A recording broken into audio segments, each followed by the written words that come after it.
دنیا کا کوئی بھی خطہ ہو، ملک ہو یا علاقہ ہو، جہاں جرم کرنے والے کو یہ ڈر ہو کہ میں نے کسی کے ساتھ جس طرح زیادتی یا ظلم کیا تو مجھے بھی اسی طرح سزا دی جائے گی۔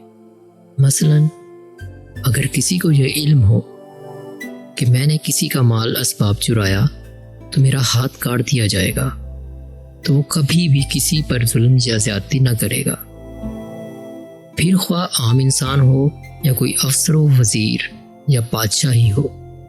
اسے اعلیٰ عہدہ کی وجہ سے چھوٹ یا رعایت نہ دی جائے گی، بلکہ کٹہرے میں مجرم کی حیثیت سے کھڑا کر کے سر عام سزا دی جائے گی۔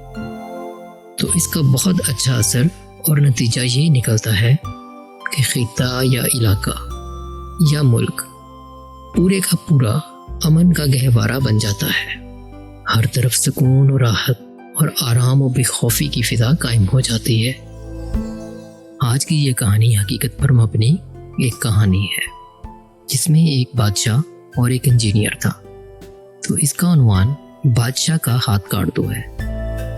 سلطان مراد ترکستان کا بادشاہ اور اسلامی دنیا کا حکمران تھا۔ عیسائیوں کی بڑی سے بڑی حکومتیں بھی اس کے نام سے کامتی تھیں۔ یوں تو ہر مسلمان حکمران کو عمارتیں بنوانے کا شوق رہا ہے، لیکن سلطان مراد مسجدوں کی تعمیر میں بہت دلچسپی رکھتا تھا۔ ایک دفعہ اس نے اپنے دل میں ایک مسجد کا خواب سجایا اور اس کا نقشہ بنایا۔ یہ مسجد اس کے خیال کا حسین مرقع تھی۔ اس دور میں ایک انجینئر کو بلا کر نقشہ دکھایا اور مسجد کی تعمیر پر لگا دیا۔ وقت گزرتا گیا، مسجد آہستہ آہستہ بنتی رہی اور لاکھوں اشرفیاں خرچ ہو گئیں۔ آخر مسجد مکمل ہو گئی، جو فی الوقت ایک اچھی عبادت گاہ تھی۔ انجینئر بڑے دعوے کے ساتھ بادشاہ کے حضور حاضر ہوا اور عرض کی کہ حضور مسجد تیار ہے، ملاحظہ فرمائیے۔ بادشاہ نئی مسجد دیکھنے کے لیے گیا۔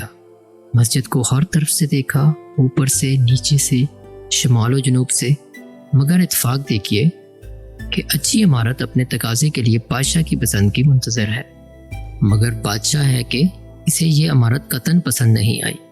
وہ اپنے آپ کو سنبھالنے کی کوشش کرنے لگا۔ آخر کار جب نہ سنبھل سکا تو حکم دیا کہ انجینئر کا ایک ہاتھ کاٹ دیا جائے۔ یہ حکم ملنا تھا کہ جلاد نے فوراً ہاتھ کاٹ دیا۔ انجینئر کو یہ سزا بلا وجہ ملی تھی۔ اسے اور تو نہ کچھ سوچا، وہ سیدھا قاضی کی عدالت میں جا پہنچا اور دعویٰ دائر کر دیا۔ قاضی نے بادشاہ کو حاضر کرنے کا حکم دیا۔ جب بادشاہ حاضر ہوا تو عدالت میں انجینئر بھی کھڑا تھا۔ بادشاہ یہ دیکھ کر گھبرا گیا۔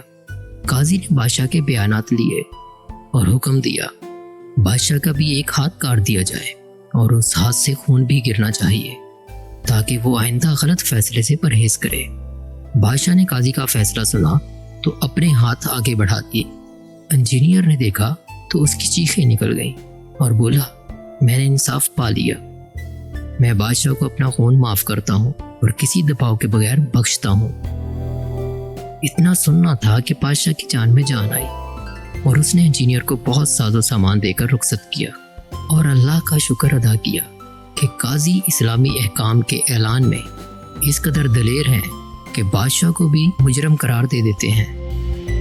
تاریخ کے صفحات پر ماضی میں رونما ہونے والے ان حقیقی واقعات سے عبرت پکڑیں اور کوئی بھی ایسا کام نہ کریں جس سے آپ کے والدین، بہن بھائی، دوست و احباب اور سب سے اہم یہ کہ آپ کا رب کریم اور آخری نبی رسول عربی صلی اللہ علیہ وآلہ وسلم ناراض نہ ہو۔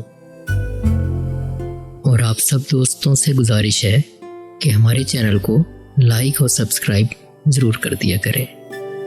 آپ کی انہی محبتوں کی وجہ سے ہمیں مزید حوصلہ افزائی ملتی ہے۔ شکریہ۔